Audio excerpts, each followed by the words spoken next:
Neseniai perskaičiau tokį kietą dalyką.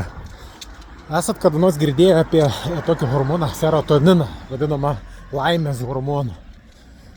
Tai kas esat girdėję, tikriausiai žinot, kad šypsena, pavyzdžiui, jūs galite šypsuotis, kad ir neturit dėl ko šypsuotis, pavyzdžiui, šypsositės ir pagaminsit šiek tiek to laimės hormono serotonino.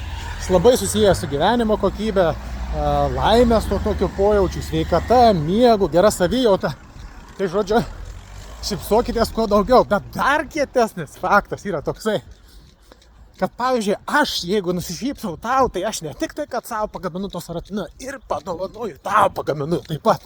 Tai aš šypsaus žiūrėdamas į tave, tu žiūri į mane, šypsais dažniausiai tu nusišypsai atgal. Tai žodžiu, aš ne tik tai, kad savo padarau tokią paslaugą, bet ir tau. Tai va, šypsokimės vieni kitiems daugiau, būsim visi laimingesni, sveikesni. Nusišypsokite.